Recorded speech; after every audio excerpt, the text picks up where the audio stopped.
सत्र के लिए बहुत ही उत्सुकता के साथ वो डॉक्टर ब्रांडविस के पास आई और उनमें जो भावनात्मक रूप से सुधार हुए थे, उसमें जो आराम मिल रहा था उनको, उससे डॉक्टर वीज़ भी बहुत ज़्यादा उत्साहित थे।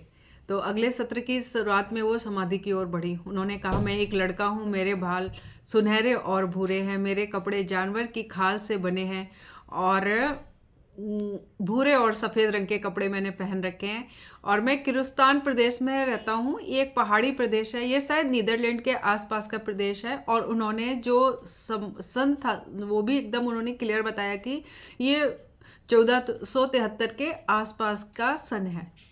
मैं पूछा, तुम कहाँ रहती हो? तो डॉक्टर वीज ने पूछा, तो उसने बोला, कैथरीन ने बोला कि समुद्र तट पर एक किला है और उसके चारों तरफ पानी पानी है किले के, और वहाँ झोपड़ी में मेरी माँ है और मेरा परिवार और मैं रहता हूँ। मेरी माँ वहाँ, बोले अभी आप जाकर झोपड़ी में अंदर जाकर देखिए कि आपकी माँ क्या कर रही है। बोले मेरी माँ मिट्टी के बर्तन में खाना पका रही है और मेरा नाम जोहन है।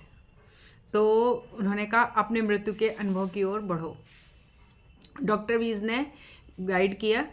तो कैथरीन ने कहा कि वहाँ नावें ही नावें हैं और चमकदार पुती हुई नाव है और ये प्रोविडेंस इलाका है। उसमें नाव में हथियार हैं, फरसे हैं, भाले हैं और नाव पर काफ़ी सारा महंगा महंगा खनिज है और यहाँ अंधेरा है और मैं बहुत डरा हुआ हूँ। शायद युद्ध जैसा कुछ चल रहा है, वॉर चल रहा है, लड़ाई चल रही है और हमारे लोग जो है दूसरे दुश्मन के लोगों को मार रहे हैं।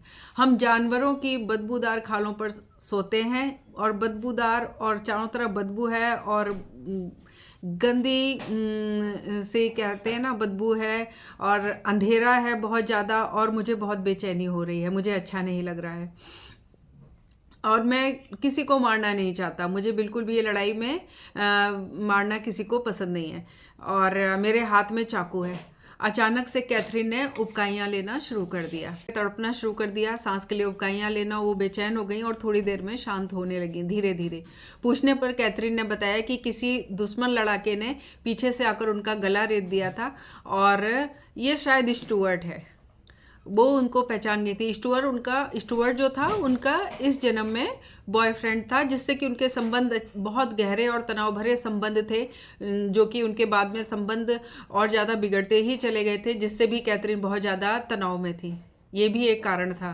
तो वो इन्होंने उसको पहचान लिया था, वो स्टुअर्ट है। तो उसके बाद जो कैथरीन शांत हो गई। कुल 21 साल की उम्र में मर गया था। यहाँ ये गौर करने वाली बात है कि कैथरीन के गले में भयानक दर्द होता था और उन्हें कोई मेडिकल प्रॉब्लम नहीं थी। उनका पूरी अच्छी तरह से उनकी जांचें हुई थी, सारी रिपोर्ट्स आई थी, उनके गले में कोई प्रॉब्लम नहीं थी और फिर भी उनको गले में बहुत दर्द होता था और वो टैबलेट तक निगल नहीं पाती थी और कोई भी चीज़ उनको निगलने में बहुत दर्द होता था, गले में पेन होता था। और इस सत्र के बाद से आश्चर्यजनक रूप से उन्हें इस अपने गले के दर्द से छुटकारा मिल गया था। बाद में डॉक्टर वीस ने उन्हें आगे की तरफ निर्देशित किया, आगे की तरफ बढ़ने के लिए कहा। उसमें कैथरीन ने खुद को नीचे का दृश्य देखते हुए अपने शरीर के ऊपर तैरते हुए पाया। वह उलझन और व्याकुलता में बादलों की ओर खिंचती चली जा रही थी। जल्दी ही उसने खुद को छोटे गर्म स्थान की ओर खिंचते पाया। वो जन्म लेने वाली थी। यानी जैसे कि वो जोहन के रूप में, जैसे ही उनकी मृत्यु हुई 21 साल की उम्र में जोहन के रूप में, और फिर उनका मतलब उनको वेट नहीं करना पड़ा। कई बार आत्माएं तुरंत जन्म ले लेती हैं और कई बार कुछ समय बाद लेती हैं, लेकिन जोहन के रूप में जब उनकी मृत्यु हुई तो उसके बाद उन्होंने तुरंत ही जन्म ले लिया। कैथरीन के शब्दों में, कोई मुझे पकड़े है जो बच्चे को जन्म लेने में सहायता करता है। कमरे में अजीब सी खिड़कियां हैं, इमारत पत्थर से बनी है, मेरी माँ के गहरे लंबे बाल हैं, माँ ने एक मोटी सी कमीज पहनी है। फिर से सूरज की रोशनी में लौटना, गर्मी पाना बहुत अच्छा लग रहा है। ये वही माँ है जो मेरी इस जन्म में माँ है।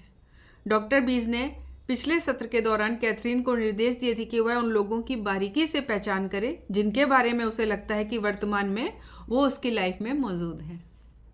तो क्या डॉक्टर बीज के मुताबिक आत्मा के समूह को बार बार एक साथ जन्म लेना पसंद करते, क्योंकि वो ऐसा एक दूसरे के साथ अपने ऋण चुकाने के लिए करते हैं, सबक लेने के लिए करते हैं। और कभी कभी आत्माएं एक समूह में जन्म लेती हैं। जैसे एक समूह की आत्माएं होती हैं तो वो वापस उसी अपने रिश्तों में उनके रिश्ते थोड़े थोड़े बदल जाते हैं, बट जो उनका वो समूह होता है वो आसपास ही जन्म लेते हैं कि वो एक दूसरे के साथ जो उनके कर्म बंधन है उन्हें पूरा करने के लिए, कभी ऋण चुकाने के लिए और कभी ऋणों का भार पूरा करने के लिए, और कभी कभी सबक सीखने और सिखाने के लिए भी वो जन्म एक साथ लेते हैं रिश्तों में बन के।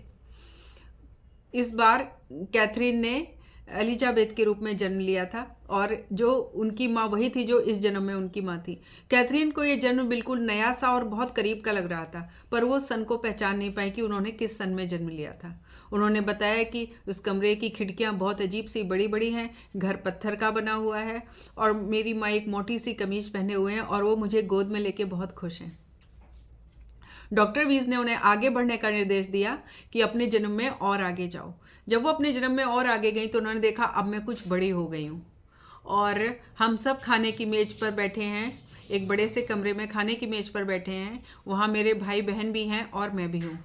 मैं अपने भाई बहनों में सबसे बड़ी हूँ। मेरे पिता भी वहाँ पर बैठे हुए हैं। वो तो एडवर्ड है।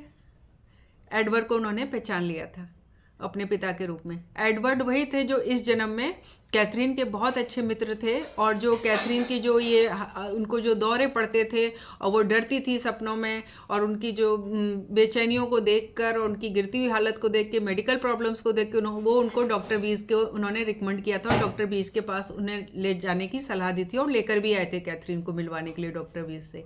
तो उनके बहुत अच्छे मित्र थे, जो कि उस जन्म में जब वो एलिजाबेथ थी तो वो उनके पिता थे। उन्होंने कैथरीन ने उनको पहचान लिया, और ये एडवर्ड है, वो मेरे पिता हैं।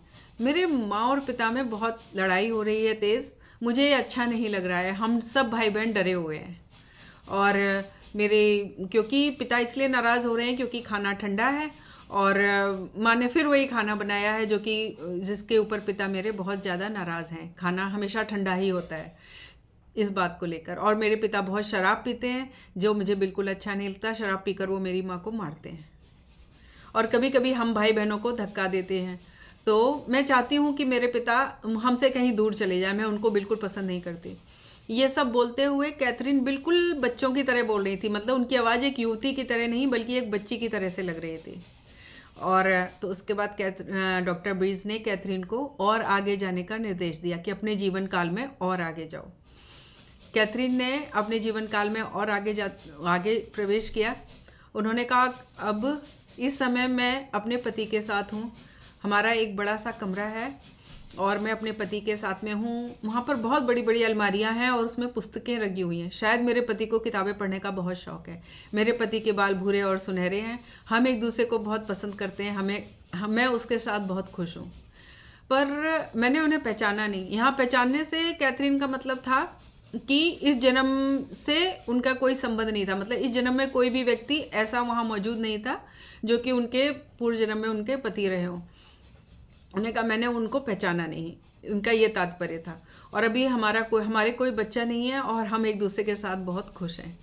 उन्होंने कहा ये जगह कौन सी है। इस बार कैथरीन ने उस जगह को पहचान लिया था। उन्होंने कहा ये ब्रेनिंगटन है, और यहाँ पर बड़े अजीब से किताबें हैं पुस्तकालय में। और वो वहाँ पुस्तकालय में गई। उन्होंने कहा यहाँ पर पुस्तकालय में बड़ी अजीब अजीब सी किताबें हैं, और एक चमड़े की खाल के पट्टे के साथ बंधी हुई एक किताब है। फिर उन्होंने उस किताब को देखा तो बोले कहा ये बाइबल है, और यहाँ गैलिक भाषा में कुछ बड़े आकर्षक पत्र लिखे हुए रखे हैं। डॉक्टर वीज आश्चर्यचकित हो गए जब कैथरीन ने कहा गैलिक भाषा में, क्योंकि कैथरीन गैलिक भाषा को बिल्कुल भी नहीं जानती थी कि गैलिक भाषा है क्या है।